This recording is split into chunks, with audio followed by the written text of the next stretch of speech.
Quelle joie et quel privilège d'être là. C'est vraiment un plaisir d'être au milieu de vous.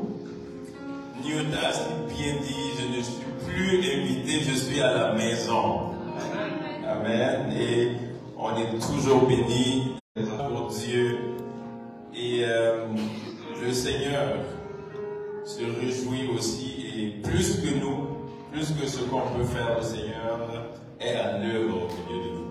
Et on veut lui donner toute la gloire. C'est vraiment une bénédiction. Et je veux remercier le Seigneur pour sa fidélité, pour sa grâce constante. Et je remercie mes chers amis et bien-aimés, Pasteur Bruno et Pasteur Marjorie.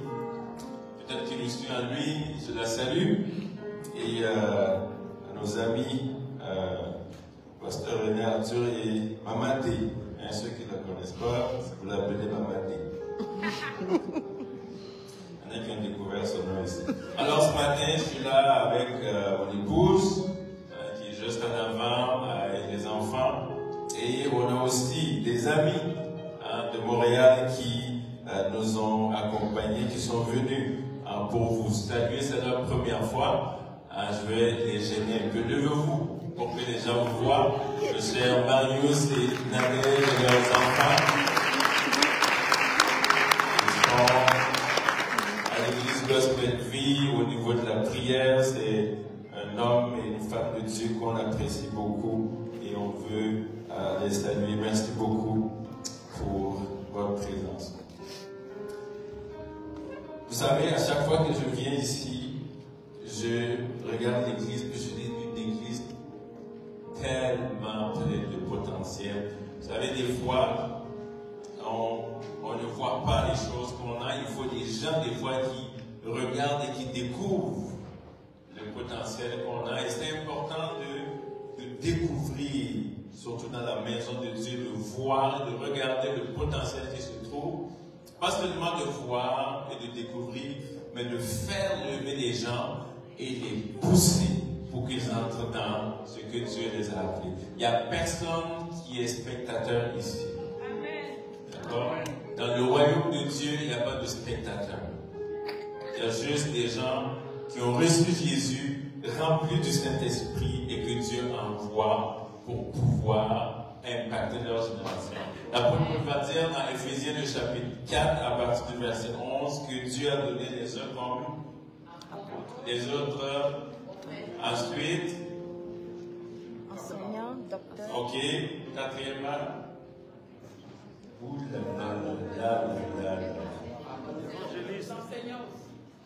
Ok, on va faire le cours. Dieu a donné les uns comme ensuite prophète, ensuite évangéliste, ensuite pasteur et enseignant. Quel est leur but? Pour faire du ministère, c'est ça? L'édification de tous. L'édification du corps pour l'œuvre du ministère. Ils sont là pour équiper, vous équiper pour que vous fassiez le ministère. D'accord? Eux aussi, il faut du ministère. Mais leur rôle, ce sont des dons. Okay? Des dons que Dieu a donnés à l'Église. C'est eux-mêmes des dons.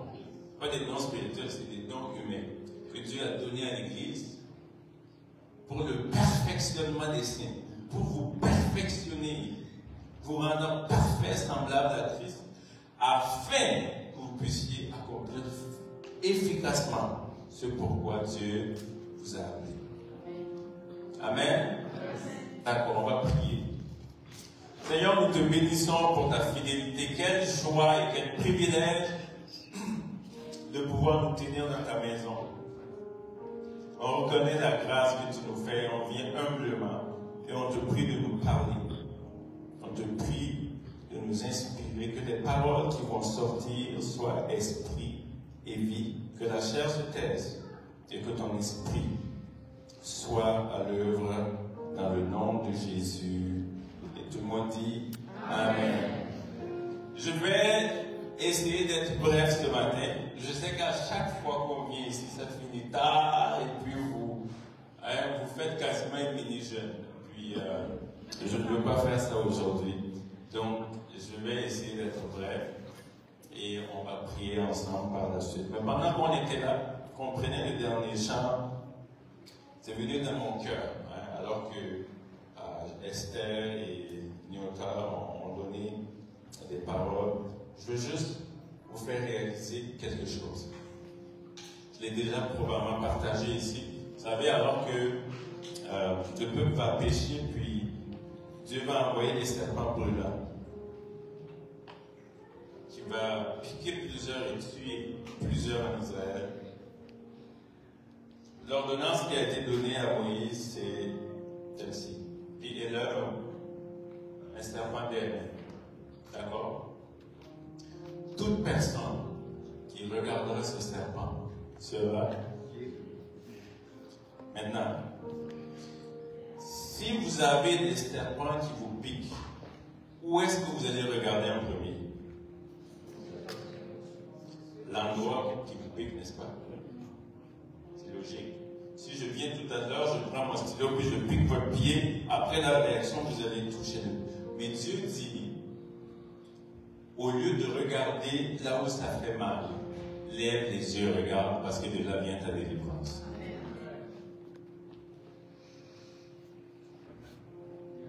C'est un principe. Et ça a à voir avec la foi. Et pendant que cette pensée m'est venue, je me suis mis à penser à Élisée. Et je parlais des lits d'Élisée ce matin, mais je me suis mis à penser à eux. Puis Élie dit à Élisée, alors qu'Élisée demande la double portion de son esprit, Élie dit à Élisée, si tu me vois pendant que je suis enlevé, tu le recevras. Mais si tu ne le vois pas, tu ne le recevras pas. Et alors que des chars de feu vont venir, vous savez, quand vous êtes quelque part, que vous voyez des chars de feu qui viennent enlever quelqu'un, la première des choses que vous allez regarder, c'est quoi ces chars-là? Et en plus, il y avait des tourbillons qui s'étaient levés. Mais Élie dit à Élisée, ne prête pas attention aux distractions. Ne prête pas attention à ce qui se passe autour. Si tu me vois, tu le recevras.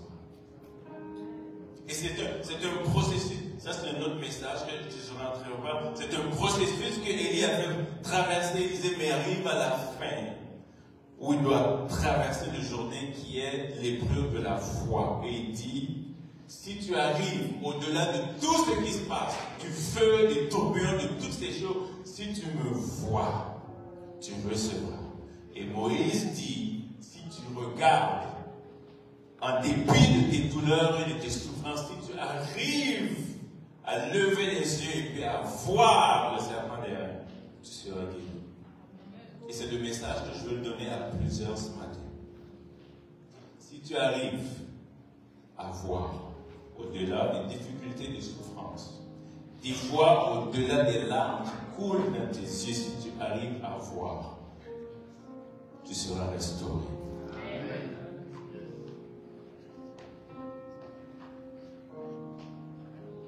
Est-ce qu'on peut juste fermer les yeux quelques minutes?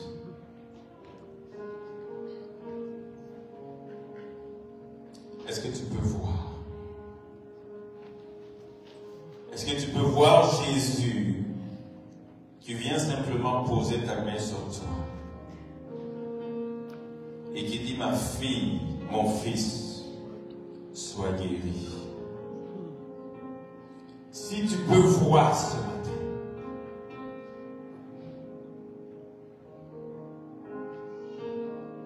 si tu peux voir, tu recevras ce pourquoi tu es venu.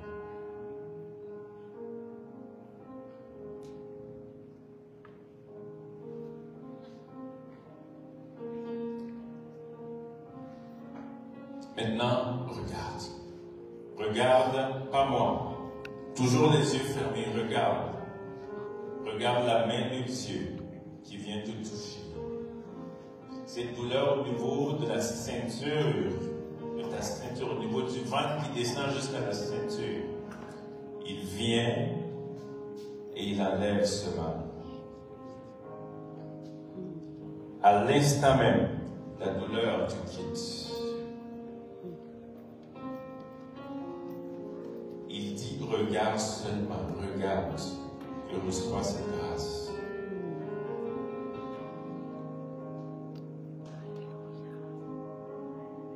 Cette souffrance qui fait que tu as des palpitations. Ton cœur bat tellement vite à un point où tu n'as plus de contrôle. Si tu le vois ce matin, alors qu'il est juste à côté de toi, qu'il met sa main sur ton épaule, ton rythme cardiaque est restauré ce matin au nom de Jésus. Reçois cette grâce.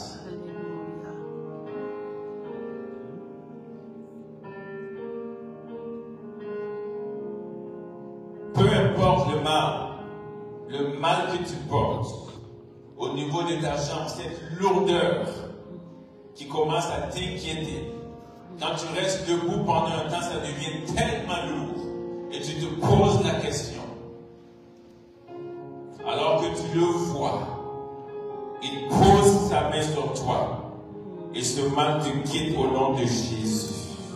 Reçois cette grâce.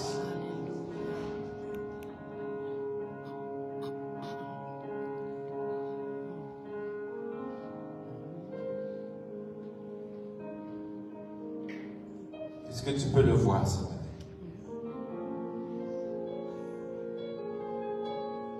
Alors qu'il vient vers toi, est-ce que tu peux le voir? Si tu sens sa main commence à rendre grâce.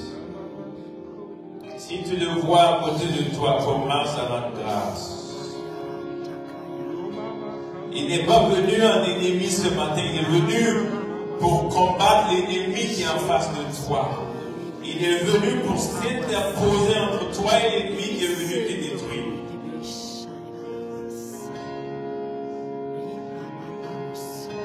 Commence à rendre grâce.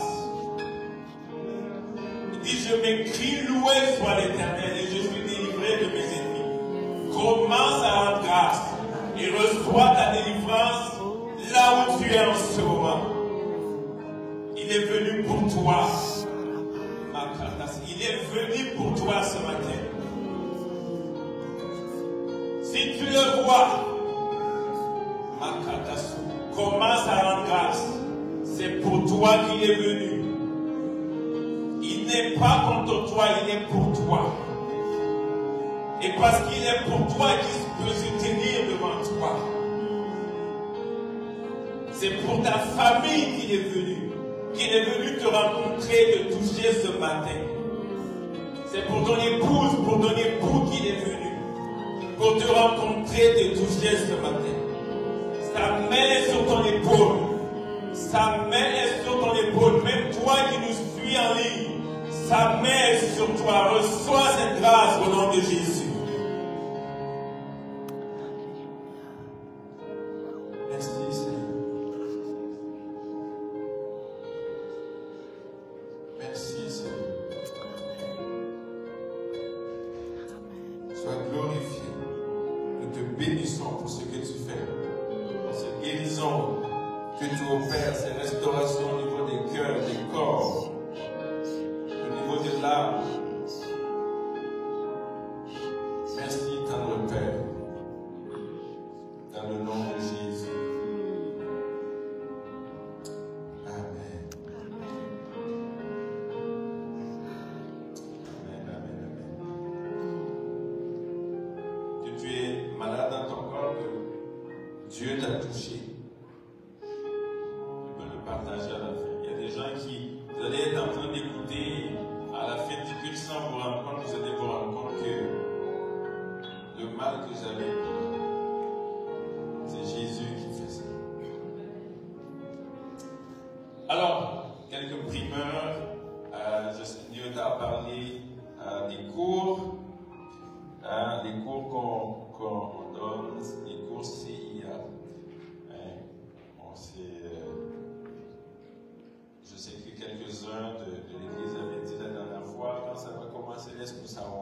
n'a pas une date exacte, mais on va commencer à prendre des inscriptions. Puis,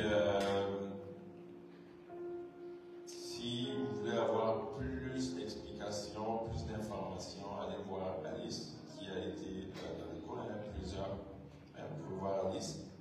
Et on vous annonce aussi, en novembre, une conférence des célibataires.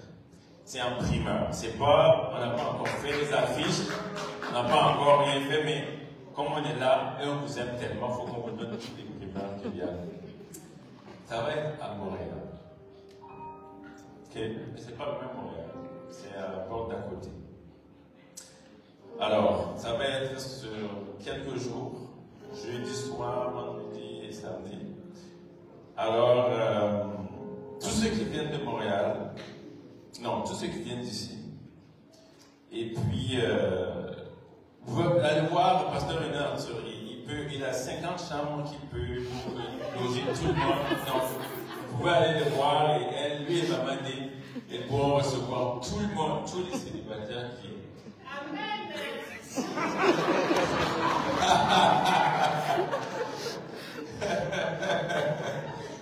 Il ne savait pas que j'allais dire ça.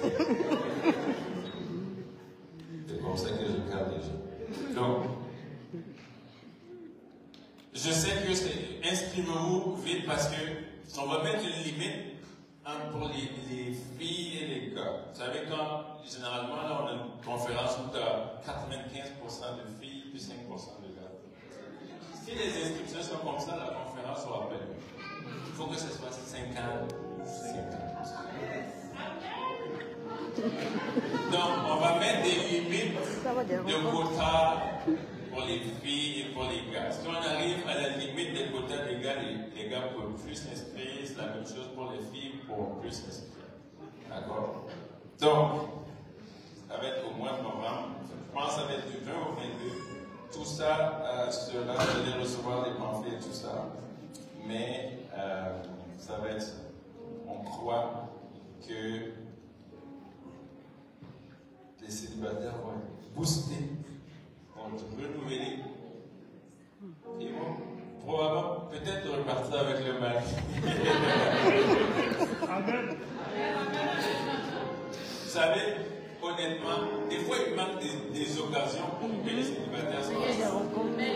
Vous ne pouvez pas être à la maison et puis, ça peut arriver, des miracles existent, que votre mari vient sonner à la porte. Je suis tel, l'ange de Dieu m'a dit de venir jusqu'à ton mari. Si ça arrive, allez voir Pasteur Bruno, parce que ça se peut que ce soit quelque chose de bizarre. Mais il faut des occasions de rencontre. Ce n'est pas, on ne crée pas de style de rencontre ni de trucs. On veut que les enfants de Dieu soient ensemble pour le louer, pour l'adorer.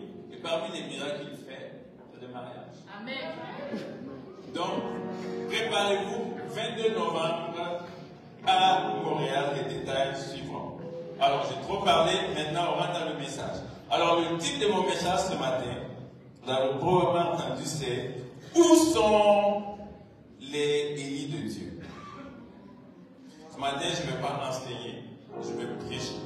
D'accord? La prédication suscite la foi. Je vais susciter votre foi ce matin pour pouvoir poser des actions concrètes dans vos vies.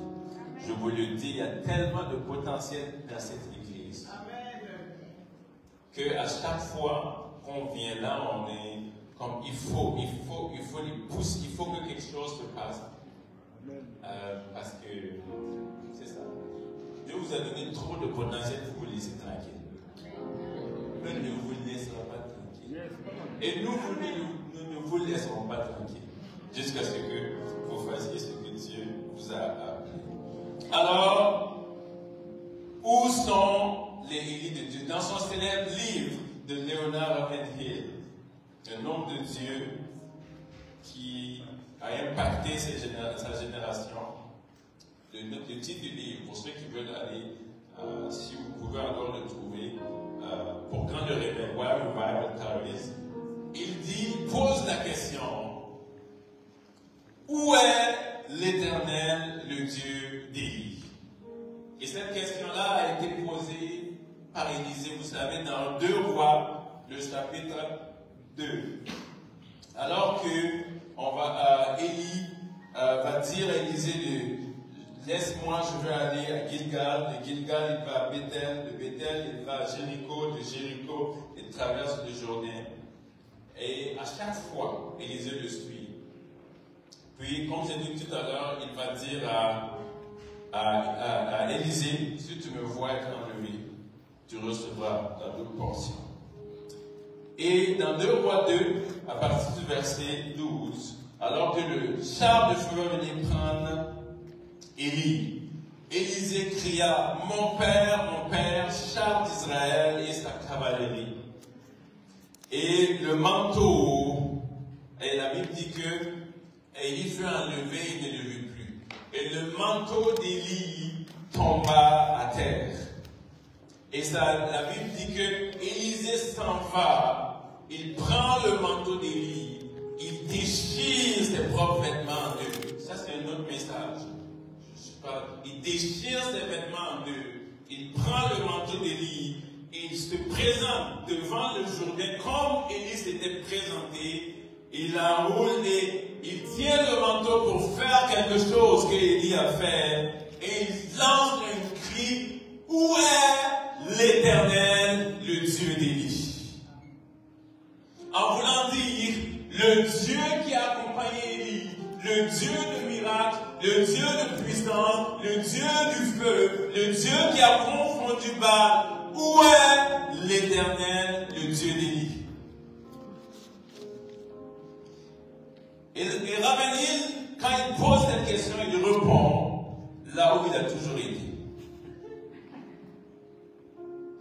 Où est l'Éternel, le Dieu d'Élie? Et il dit, il n'a pas changé de place. Il est là où il a toujours été. Et je sais que plusieurs à l'intérieur, plusieurs d'entre vous qui soupiriez après Dieu, qui cherchiez la face de Dieu, la présence de Dieu, des fois sans vous le dire, il y a ce cri-là aussi dans votre cœur. Où est l'Éternel, le Dieu de nos pères? Où est le Dieu qu'on entend qu'il agissait? Où est le Dieu de Jésus-Christ? Où est le Dieu de Paul? Où est le Dieu de Pierre? Ce Pierre-là qui marchait et son nom guérissait. Où est-il ce Dieu-là? Ce Paul-là pour qui on prenait des chiffons qui avaient touché son corps et on touchait les malades. Les malades étaient guéris, les gens étaient libérés. Où est ce Dieu? Ce cri-là monte dans tous nos cœurs et on peut continuer à poser la question. Le Dieu de miracle, le Dieu de guérison, le Dieu qui fait voir les aveugles. Où est ce Dieu-là?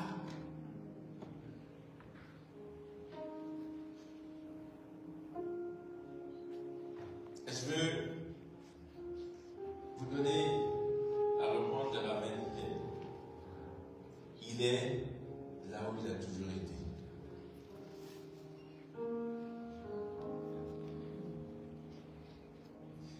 Et à part les gens qu'on voit dans le Nouveau Testament, il y a des gens, des hommes et des femmes qui ont marqué les siècles et les générations.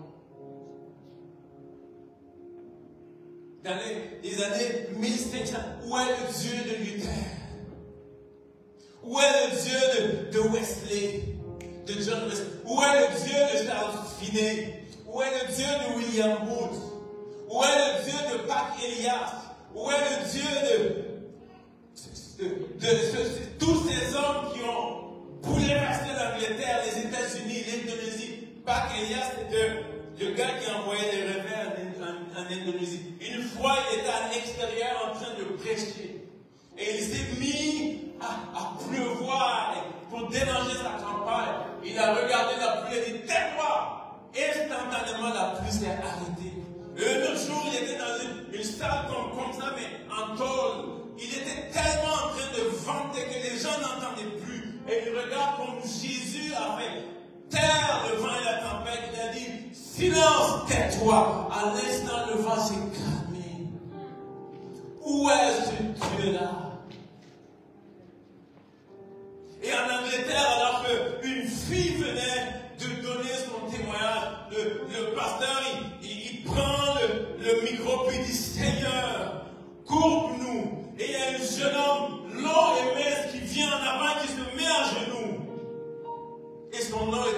reprendre Robert. Et il a dit, Seigneur, coupe-moi. Dieu a utilisé ce gars-là pour bouleverser l'Angleterre. Où est le Dieu de ces gens-là?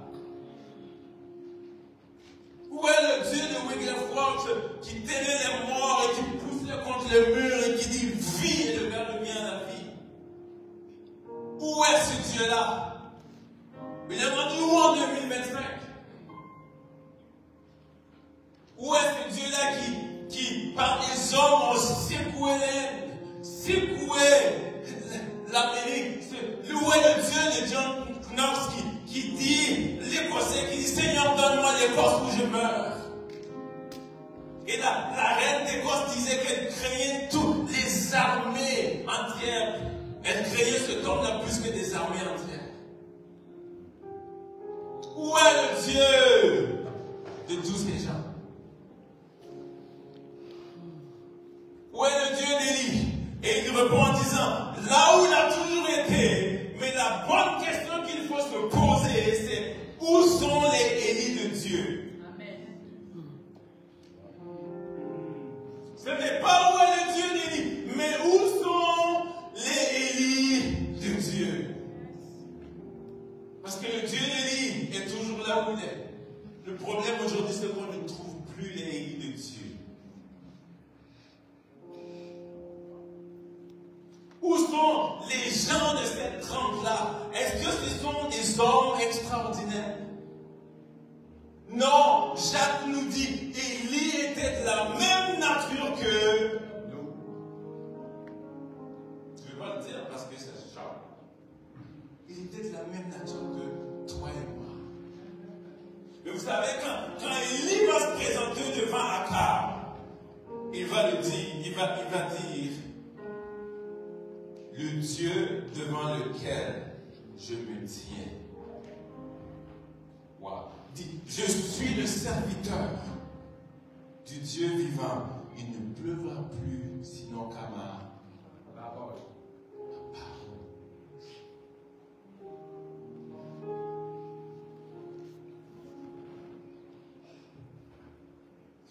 Mais quand vous lisez dans d'autres versions, et voilà la clé de Élie, le Dieu devant lequel je me tiens.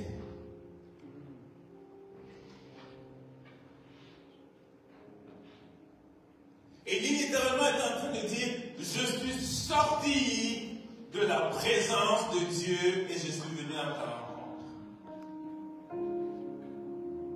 Le Dieu devant lequel je me tiens est vivant. Toi, tu te tiens devant qui? Où sont les Élis de Dieu? Où sont les gens qui se tiennent devant l'Éternel des armées? Je n'ai pas dit les gens qui viennent et qui partent. Je dis les gens qui se tiennent. Tenir, demeurer.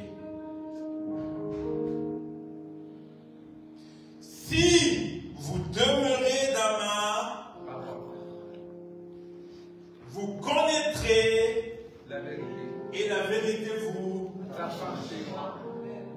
Ça ne dit pas si vous venez juste prier 30 minutes. Si vous venez juste prier, non. Il dit si vous demeurez. Allez étudier ce mot demeurer, ce que ça veut dire.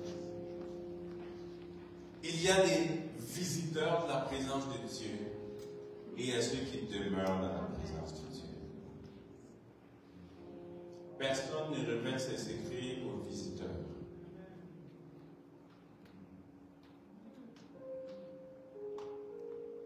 Vous savez, un mot qui me fatigue ces derniers temps, c'est cette phrase-là. Je vais partager plusieurs fois. Je vais prendre mon temps de prière. Qui a son temps de prière? Ne dites pas, ne soyez pas, il n'y a pas de cas. Pas parce que j'ai dit ça, vous ne plus lever. Qui a son temps de prière? Levez la main, soyez.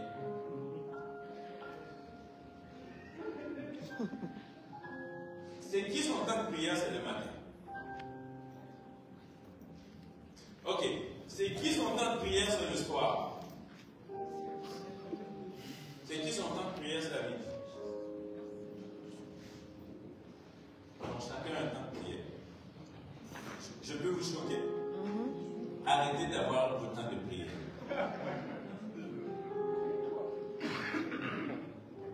Ça vous choque?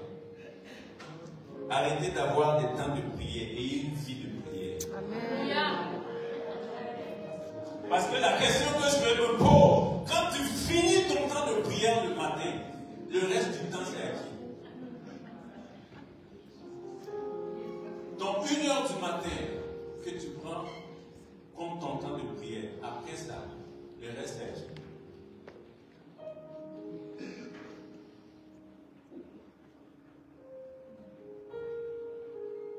Ton temps de prière doit être les 24 heures.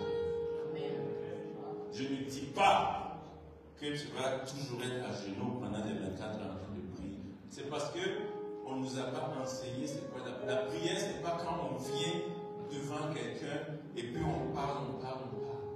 Non. Des fois, tu es avec quelqu'un. Est-ce que vous êtes déjà allé dans des résidences personnelles ou dans des maisons de grands-papa et maman?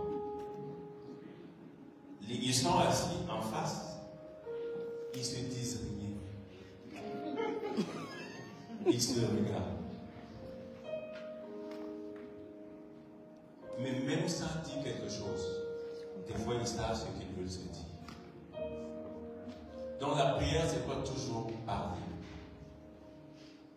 Tu peux être assis devant ton ordinateur, en train de travailler, et tu prends ton temps de prière. Amen. Parce qu'on limite Dieu au temps où il veut nous parler. C'est pour ça qu'on manque les opportunités de Dieu. Tu ne détermines pas à Dieu quel moment il doit te parler. S'il doit te parler à 11h27, il va te parler à 11h27.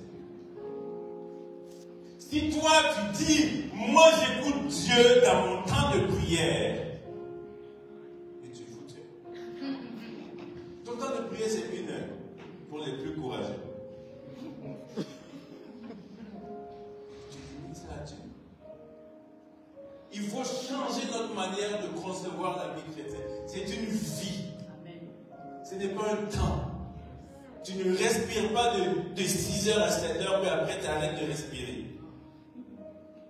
La prière, on dit la prière et la respiration de l'âme. Si toi tu respires de 6h à 7h, le reste tu fais quoi? Tu meurs.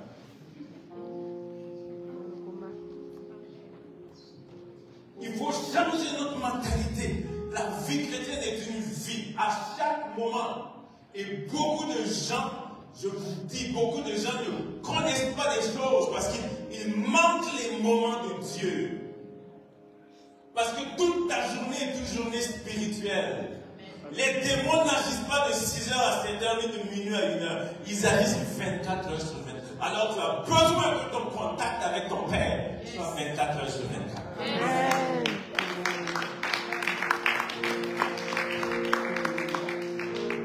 Et Dieu aime ces gens qui ont mis de côté leur temps de prière comme il dit l'Éternel devant lequel je me tiens.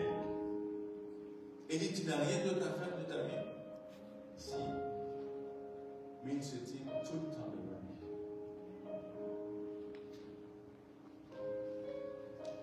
Vous avez entendu la citation de Mugabe, il dit, je ne prie pas plus de 30 minutes, mais je ne fais pas 30 minutes sans prier. Et il faut que ce soit constant. C'est ça, l'Église de Dieu. Vous savez, les deux personnes qui ont été enlevées sans passer la mort, à part Élie et qui? Enoch. Enoch a vécu, avec combien d'années? Sa vie a été courte. 365. C'est une vie courte, hein? Sa vie a été très courte. Il a eu son premier fils à 65 ans. Moi, je veux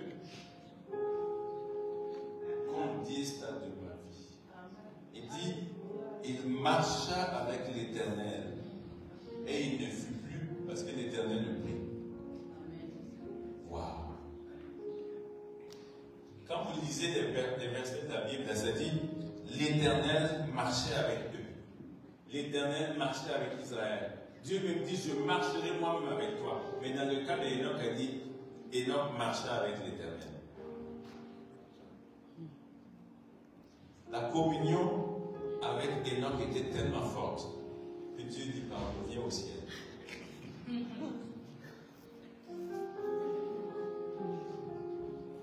Tu es trop loin ici.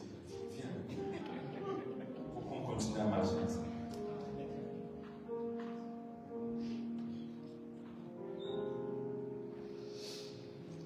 Enoch marcha avec l'Éternel. On ne voit pas Enoch prier pour le malade, pour que le malade soit guéri. Nulle part. On ne voit pas Enoch délivrer un captif. Rien.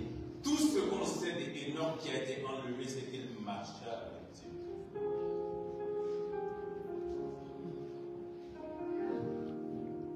Bien. Il marcha avec Dieu. C'est tout. C'est nous, si quelqu'un nous dit ton ministère c'est de marcher avec Dieu, tu vas dire ça ne va pas. Moi j'ai reçu l'option. Marche avec Dieu. Il marcha avec Dieu. Et il ne fit plus parce que Dieu l'avait enlevé.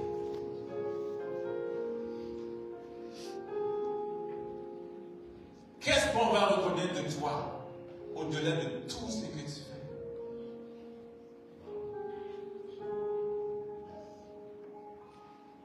C'est pour ça qu'Élie n'avait pas peur. Élie dit, moi je suis sorti de la présence de Jéhovah Sabaoth. L'Éternel des armées. Tu veux que moi je te craigne? Tu ne sais pas ce que moi j'ai vu. Parce que les gens qui marchent avec Dieu, Dieu leur montre des choses. Ils voient ce que Dieu voit. Jésus dit, je ne fais rien de moi-même. Je fais ce que tu vois. Jésus était tellement occupé. Mais il était constamment avec son Père. On disait qu'il priait tôt le matin. Ce n'était pas juste son temps de prier. Sa vie était la vie. Où sont les Élis de Dieu? Ce sont les gens qui marchent avec Dieu, qui se tiennent dans la présence de Dieu et qui sortent de la présence de Dieu avec des résultats. Je sais que la vie est occupée. Tout le monde est occupé. S'il fallait 29 heures, Dieu aurait créé 29 heures. Mais les 24 heures suffisent pour tout. Si ça ne suffit pas, comme quelque part.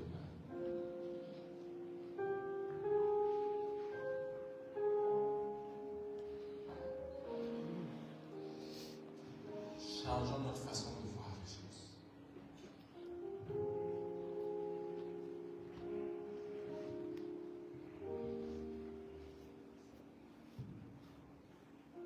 Élie était consacré. Enoch était consacré, était mis à part pour Dieu. Je sais que c'est un mot qui n'est plus à la mode dans notre génération.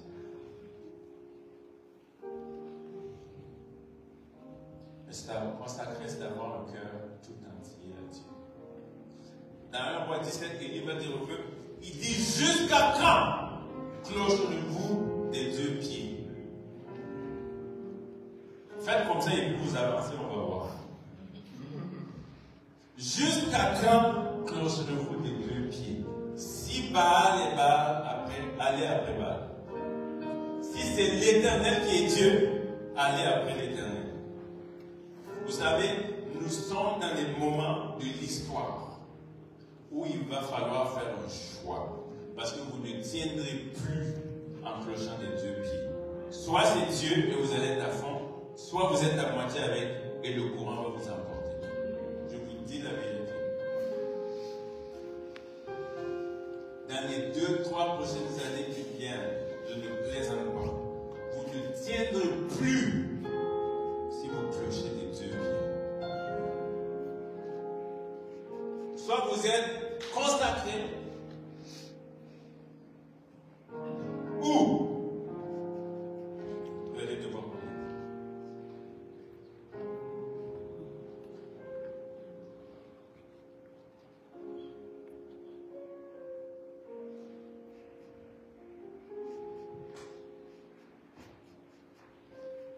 Les lits de Dieu sont, premièrement, se tiennent dans la présence de Dieu, sont consacrés. Troisièmement, ils affrontent les ténèbres avec audace pour la cause du Christ. Vous savez, on aime le verset où Paul dit Christ est ma vie. Paul n'avait pas peur de la mort. Élie a affronté les 850 prophètes Baal et d'Astarte. Il savait qu'il pouvait mourir, mais il n'avait pas peur. Il était prêt à affronter les ténèbres. Et vous savez, je vais vous dire quelque chose. Ce qui se passe dans nos églises, c'est que nous essayons de briller au milieu de la lumière. Vous comprenez ce que je dis? On essaie de briller au milieu de la lumière. Tout le monde veut briller à l'église. C'est pas ici qu'on a besoin de briller, c'est dehors.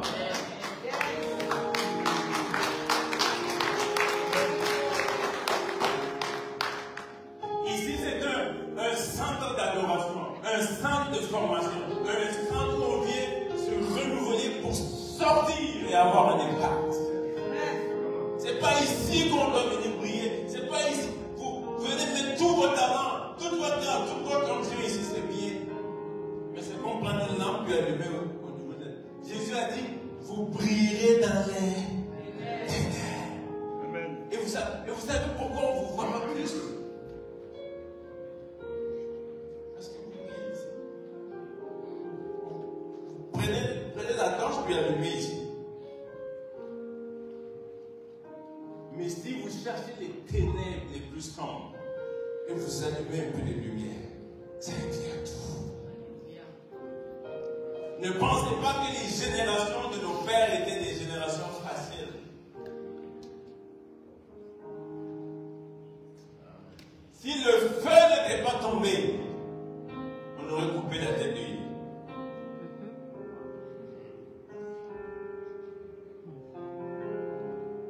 Est-ce que tu es prêt à sortir, à t'afficher avec audace pour apporter la lumière de Christ à cette génération qui se perd?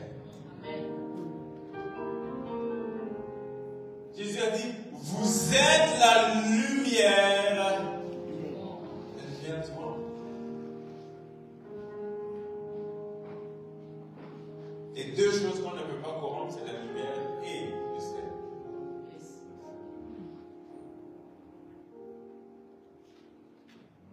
Il y a des ténèbres qui vous attendent. Brillez là-bas. Et faites briller surtout le nom de Jésus. Pour que les gens voient et viennent à la lumière. Où sont les lits de Dieu? Ce sont des gens qui n'ont pas peur d'affronter les ténèbres. Vous savez, quand Élie va être découragé et puis il va dire à Dieu, je suis resté le seul. Dieu va lui dire, non, tu n'es pas resté le seul. Il y a eu 7000 qui n'ont pas fléchi le genou devant Baal. Et la question que je me pose sur le mont Carmel, c'est 7000 étaient où? Ils étaient consacrés. C'est bien d'être consacrés.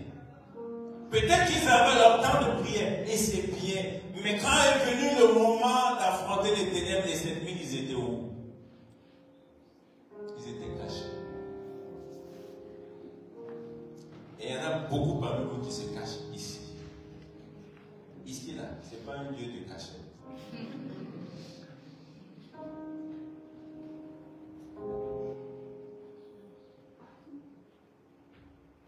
C'est dehors.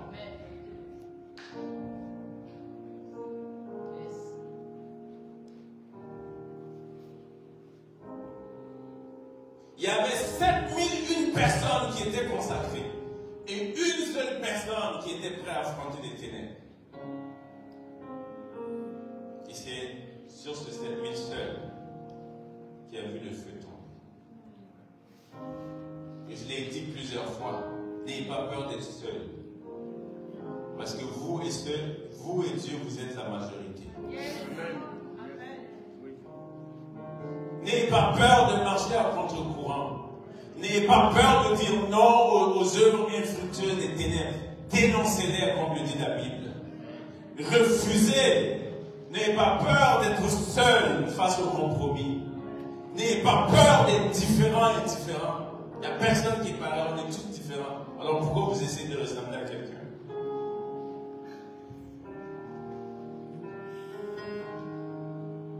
C'est bien la conférence que vous allez avoir pour les femmes. Vous savez, une des tragédies dans l'Église aujourd'hui, c'est que beaucoup ne savent pas qui ils sont. Et beaucoup ne savent pas pourquoi ils sont là et où ils vont.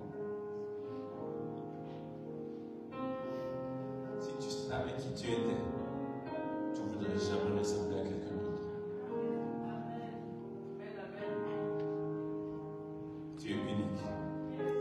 Et Dieu aime cette unicité. N'essaie pas de ressembler à quelqu'un d'autre pour paraître.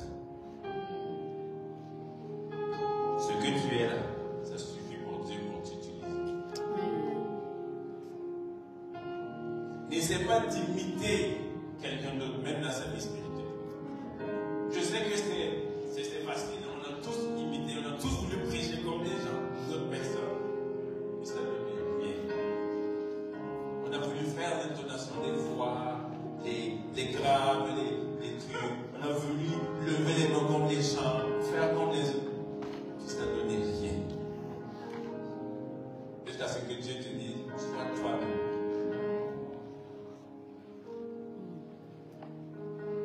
Je vais encourager quelqu'un, sois toi-même.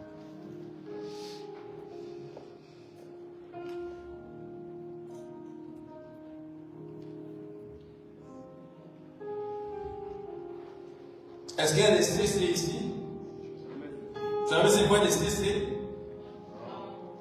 Des consacrés cachés.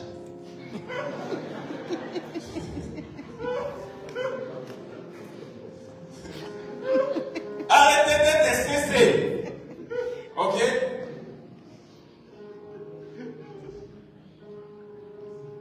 Soyez des CA, des consacrés qui affrontent.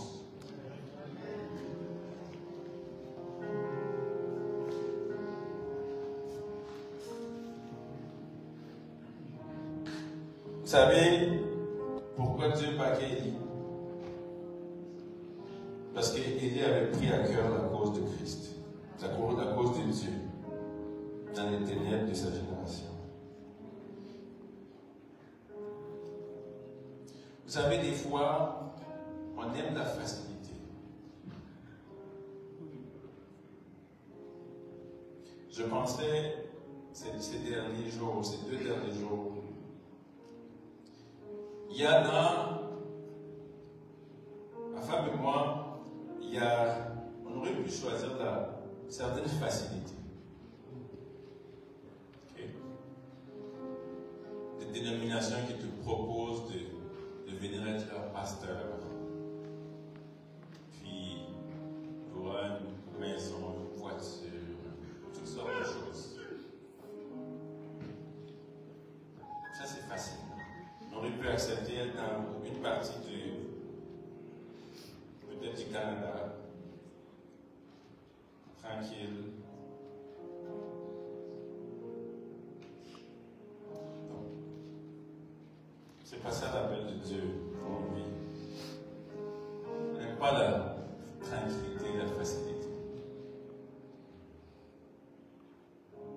Parce que quand le cœur de Dieu brûle dans ton cœur,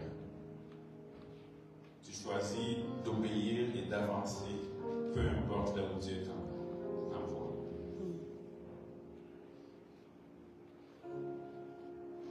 S'il vous plaît, prenez à cœur la cause de Christ pour cette nation.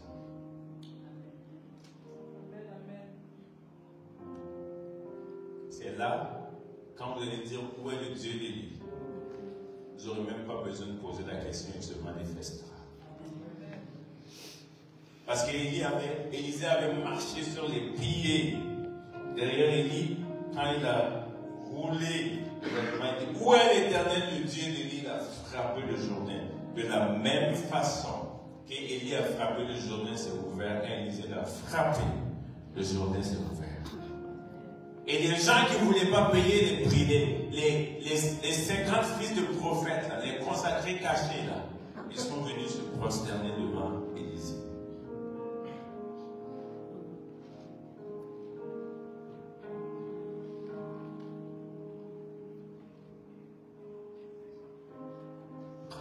La cause de Christ. Dis Seigneur, s'il n'y a personne qui le fait, moi je veux le faire. À l'école, au travail, à l'université. Je ne dis pas de manquer de sagesse et pas aller crier partout et puis on va vous enfermer et puis on a besoin de vous ici, ok? Ne manquez pas de sagesse, mais soyez audacieux. L'audace et la folie, c'est deux choses différentes. Soyez audacieux. Que dans vos journées, c'est la cause de Christ. C'est le royaume de Dieu qui tourne en boucle.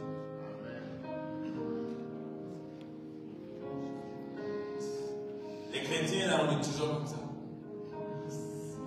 Seigneur, qu'est-ce que tu peux faire pour moi? Qu'est-ce que tu peux me donner? Souviens-toi, tu as dit, je vais pourvoir à tes besoins. Toi, tu peux faire quoi pour Dieu? Tu as déjà posé la question?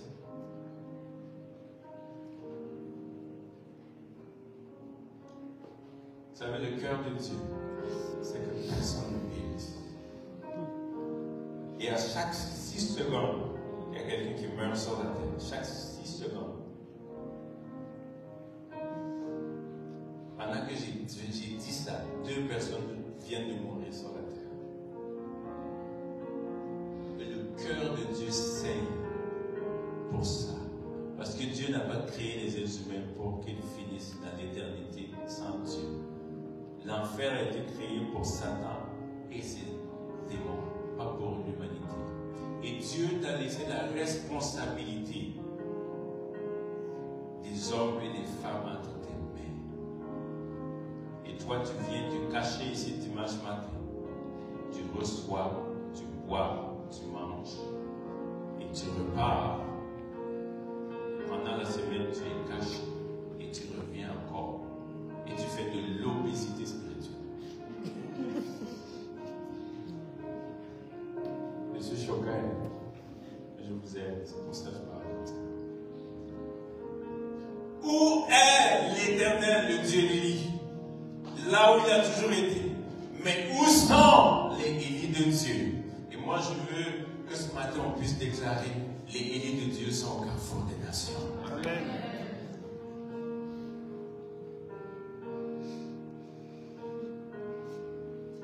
Et je veux, l'équipe de louange va venir, je veux vous pousser, je veux vous inciter, je veux de tout mon cœur, prenez à cœur le royaume de Dieu. Et si ça ne marche pas une fois, réessayez. Jacques dit, Élie était de la même nature que vous, mais il pria. Il n'a pas prié une fois, il a prié 7 fois. Parce qu'il savait que même si ça tardait, son Dieu était fidèle. Et parce qu'il a dit qu'il allait le faire, il allait le faire.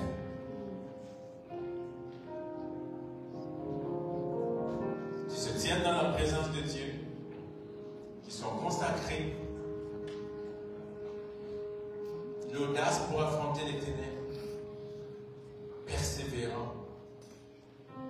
prennent à cœur le royaume de Dieu.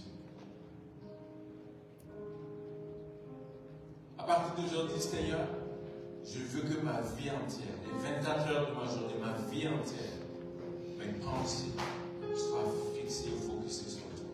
Des fois, il n'y a pas grand-chose à dire. Juste vous coucher. Est-ce que vous êtes juste déjà couché et vous mettez à penser à Dieu?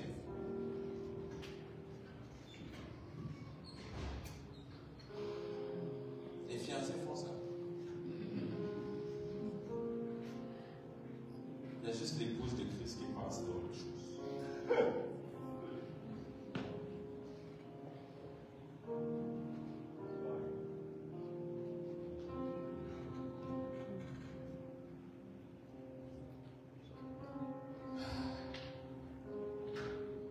Vous savez, des fois, j'ai l'impression que plus je prêche, plus je répète les mêmes choses.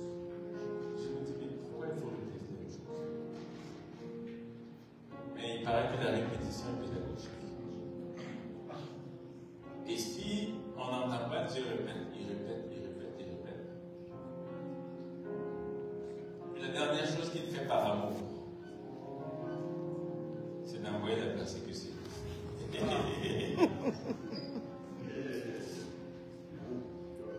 Il a dit aux disciples, ne restez pas à Jérusalem, allez en Samarie, dans la Judée, dans la Samarie, dans toute l'extrémité. Puis les disciples ont été à Jérusalem, et c'était bon, ils ont prié, la terre a tremblé, ils ont été remplis du Saint-Esprit, des miracles et tout ça.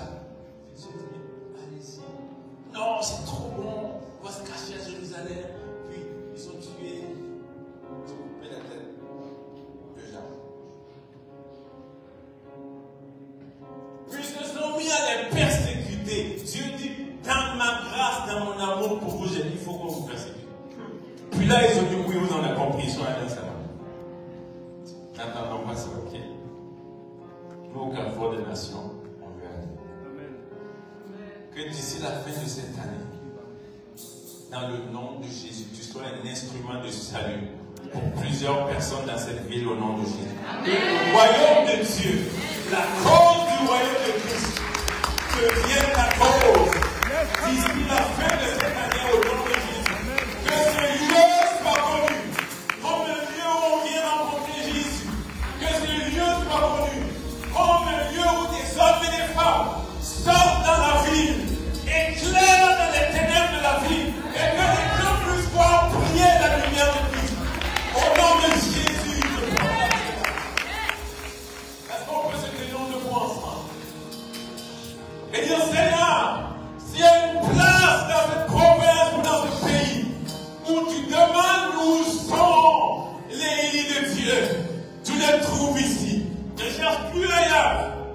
Ne va plus dans une autre ville. Ils sont là.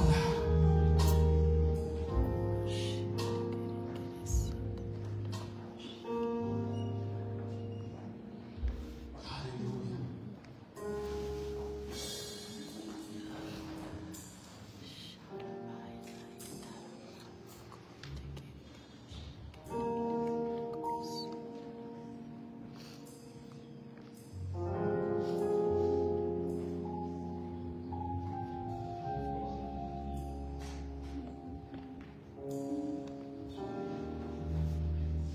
Alléluia.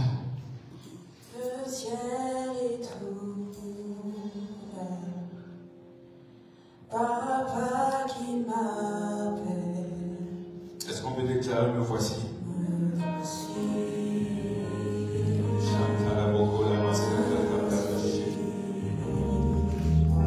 Le ciel est ouvert,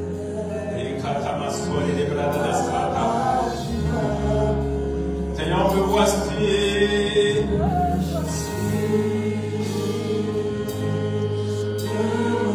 Le ciel est ouvert. le ciel est ouvert. Ton papa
pour rester. Reçois cette grâce pour aller être un témoin puissant. Dieu ne t'appelle pas à te cacher. Il t'appelle à être la lumière. Il ne t'appelle pas à te cacher. Il t'appelle à sortir. Il t'équipe. Il te donne la capacité. Il te donne la force pour pouvoir le passer.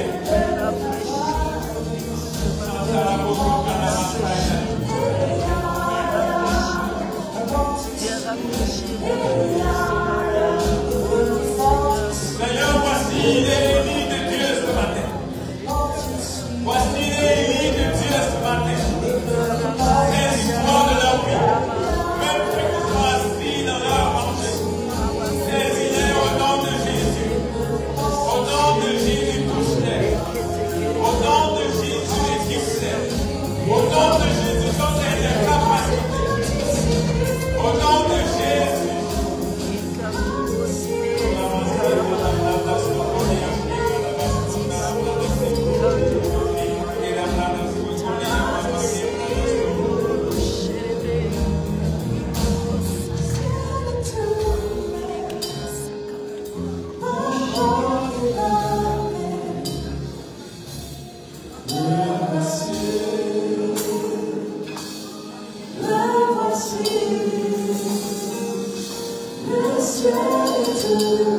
Croyez que Dieu est là.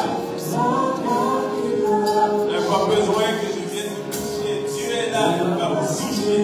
Le Saint-Esprit va vous toucher. Le Saint-Esprit va remplir vos bouches. Le Saint-Esprit va vous donner l'audace qu'il faut. C'est lui qui a remis toute pierre. Pour avoir cette audace-là au nom de Jésus.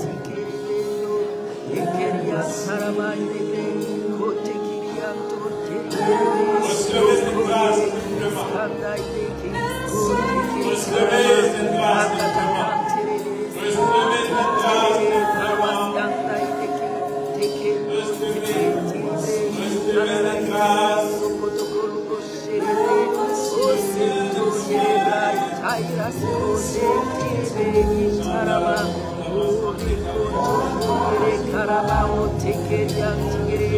Oh Seigneur, ce matin, souffle simplement, rafraîchis les vies, rafraîchis les cœurs, souffle simplement ce matin et fais encore ce qu'un homme ne peut faire.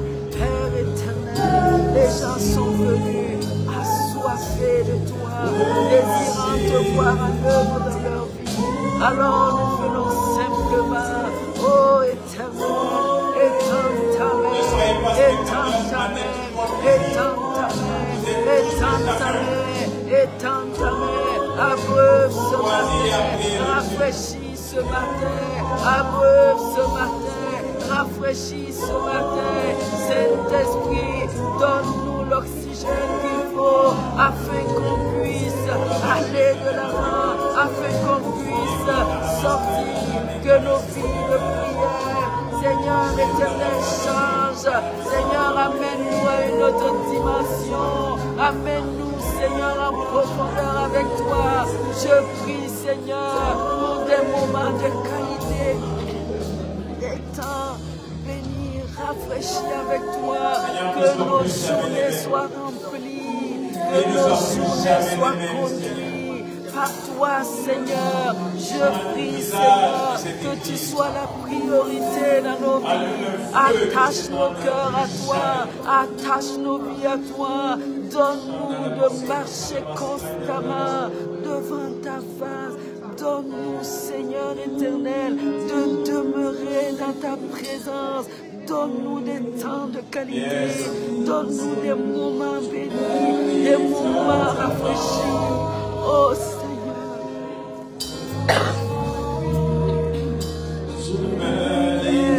Il y a des gens qui se livrent totalement à Dieu ce matin. Quand t'aimes, livre-toi à l'espoir de la grâce.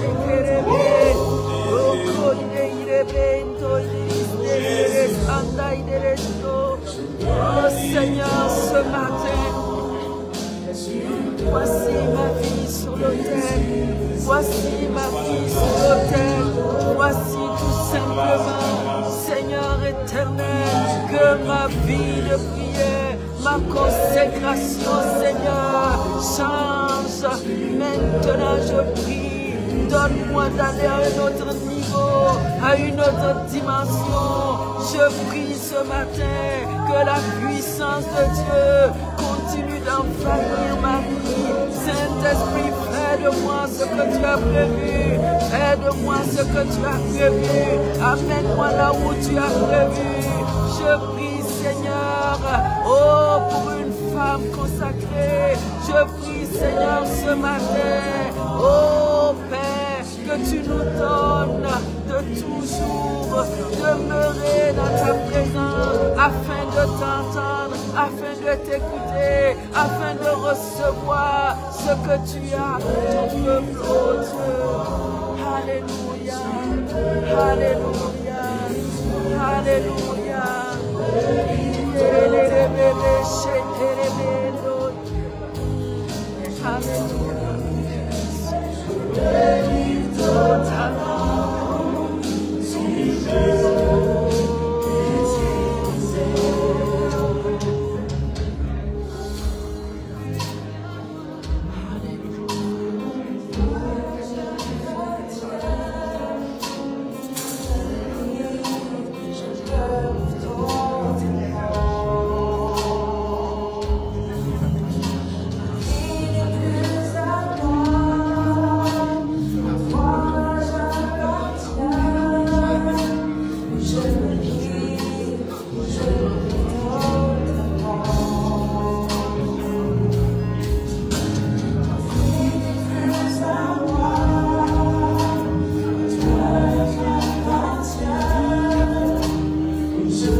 Malgré malgré les forces, malgré l'autorité et la puissance que je te donne, tu ne peux pas faire de l'austérité. Monte maintenant avec les 70 anciens. Et la Bible dit, je prendrai de l'esprit qui était sur Moïse et je mettrai sur les 70 anciens. Et cela les rendra capables de faire ce que Moïse a fait. Dieu n'a pas besoin aujourd'hui de prendre l'esprit qui est sur le berger pour mettre sur vous. Parce que le même esprit qu'il a vu partir est disponible et il le prend et il veut mettre sur chaque personne pour que vous soyez capables d'avoir les mêmes capacités de faire ce qu'il fait, sinon plus. Alors, on va prier et on croit que c'est un moment pour les leaders. Recevez simplement cette grâce et soyez les premières à être ceux et les celles qui vont impacter cette ville. Que cette grâce que vous recevez, que cela vienne vous tourmenter. Que le Saint-Esprit ne vous laisse plus tranquille jusqu'à ce que vous sortiez et que vous fassiez la différence.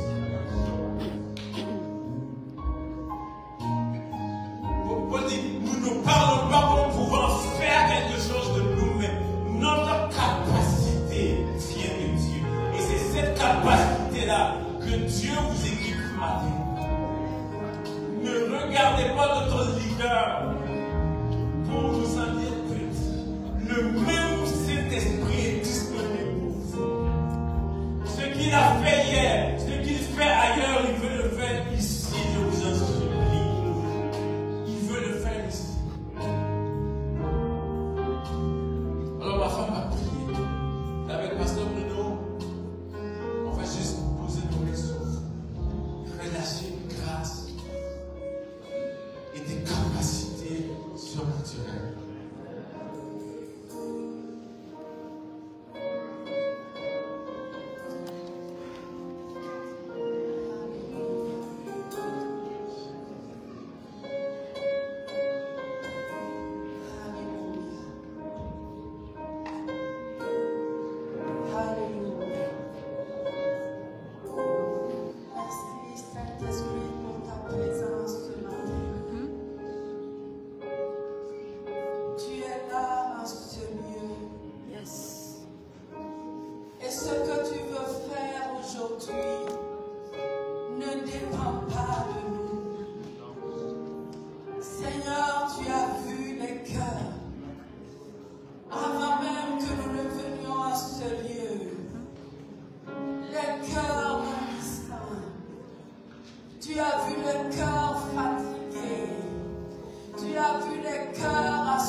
Alléluia. Jésus. Yes. Esprit de vie. Yes. Arrose, papa. Yes.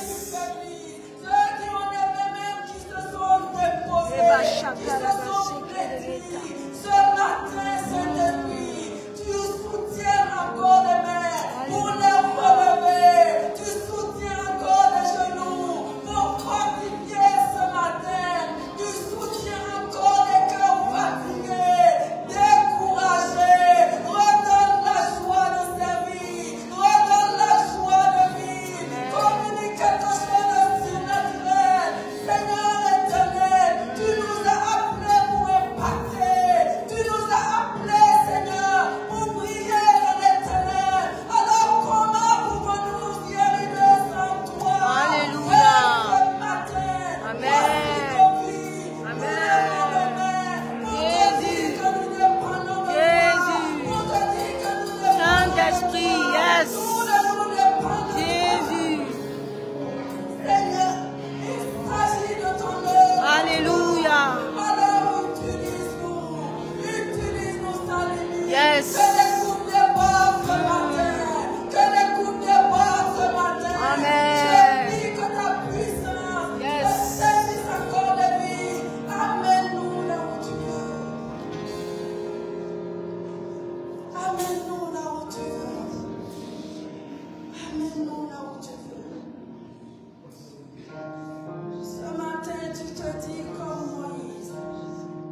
Alléluia. Merci Saint-Esprit. Amen. Pour ta présence, je veux déclarer des leaders que tu as choisis toi-même. Je veux déclarer des leaders mis à part pour ton service. Des leaders qui vont porter haut et qui vont avoir un impact, non seulement dans cette église, mais dans cette génération, partout ailleurs. Ce matin, tel est ce que nous te demandons. Nous ne te demandons rien qui surpasse ta puissance. Avec humilité, Alléluia. nous te connaissons. Nous savons qui tu es. Voilà pourquoi nous osons demander quelque chose de particulier qu'à partir de ce jour, real fresh, oh, cool sur chaque vie. Je prie pour une onction fraîche. Alléluia. Je prie pour une onction renouvelée. Alléluia. Je prie pour une onction de puissance. Alléluia. De l'âge sur les vies. Alléluia. Seigneur, nous ne pouvons pas aller sans toi. Yes. Nous ne pouvons pas aller sans cette grâce particulière. Alors, Que tu ouvres les yeux, Seigneur. tes enfants, Que tu ouvres les yeux maintenant. Que tu ouvres les yeux maintenant. Au nom de Jésus. recevons, Alléluia. par la foi, Ouvre les yeux maintenant. dans Au le nom de nom de Jésus. Jésus. Dans le nom de Jésus. Alléluia. Dans le nom de Jésus. Alléluia. Merci pour ce que tu fais avec Élie ce matin. Merci parce que chaque leader prend sa place. Et Seigneur, l'impact est grand. L'impact est grand dans cette nation. L'impact est grand dans le nom de Jésus. L'impact est grand dans cette communauté. Au niveau de cette église. Dans la vie des enfants. Dans la vie de chaque département. Aujourd'hui, Alléluia. yes. Qui se tient dans ta présence. Yes. Qui dit oui. Aïkabalaba shakaraba, aïkalaba sakaraba, Là où nous sommes, nous avons choisi de nous relever pour avancer.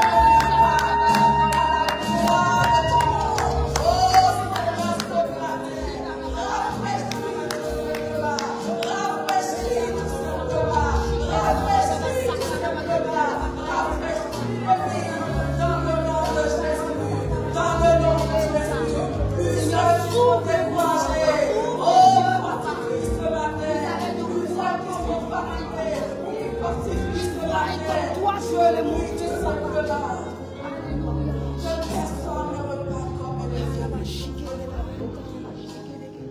Merci pour ce que tu fais. Merci pour ce que tu fais. Non pas à nous, mais à ton nom de gloire. Yes. Seigneur, c'est toi qui nous as choisis. Yes. Qui avec humilité, Alléluia. tu dis tout simplement, Jésus. aide nos vies, Yes. qu'elles soient. Oh. Aide nos vies, Yes, Jésus. qu'elles soient. Esprit de vie, Seigneur, souffle. Yes. Alléluia. Oh, Jésus. Eba shakaraba, sakaraba, shikereba, yandaraba. Tu ne portes pas du fruit. Fais de nos vies ce que tu as prévu.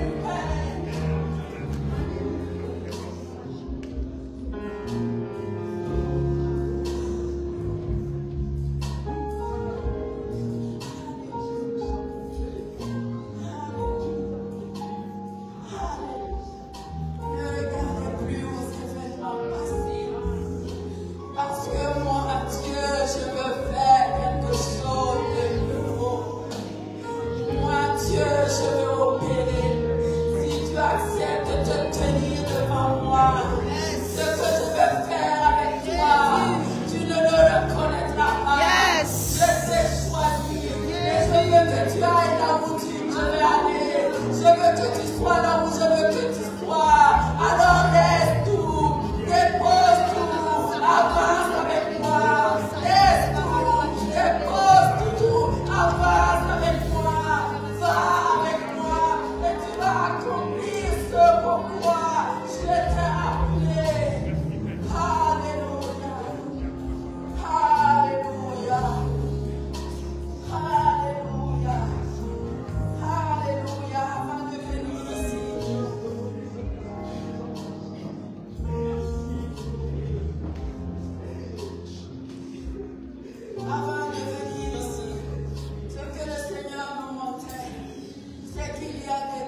pour la gloire de mon nom. Et ce matin, Dieu veut te dire, ta destinée est si glorieuse que l'ennemi veut t'empêcher de rentrer dans cela.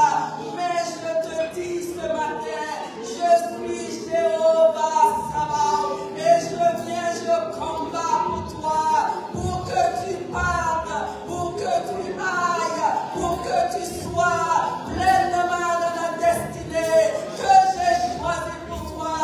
Alors marche devant ma face, marche devant ma face. Personne ni le diable ne peut empêcher ce pourquoi j'ai déjà tracé pour ta vie. Alors toi-même, ne sois pas un frein à ta destinée glorieuse. Alléluia. Alléluia.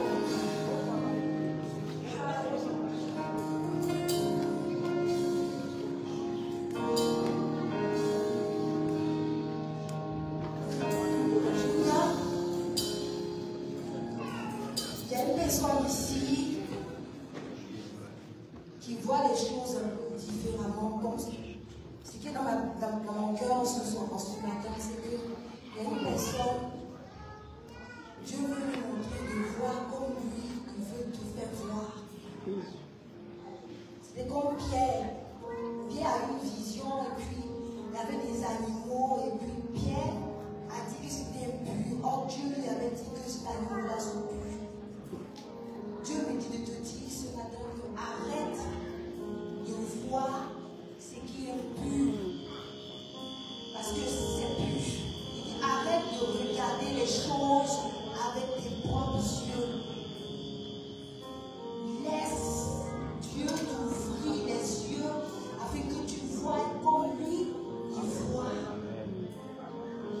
Parce que si tu regardes la situation comme toi tu présentes, puisque ce n'est pas toi qui agis, Dieu est omniscient, il connaît toutes choses. Donc laisse-lui ouvrir tes yeux. Il va te montrer ce que lui veut que tu vois, que ta situation change. Ta situation est la même parce que tu la vois comme un être humain.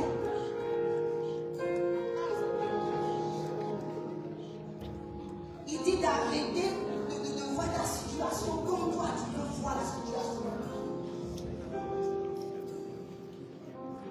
C'est ce qui fait que jusqu'à présent ta situation persiste.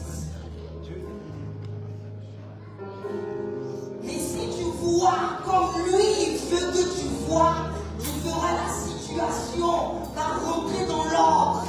Parce que c'est lui qui a le pouvoir.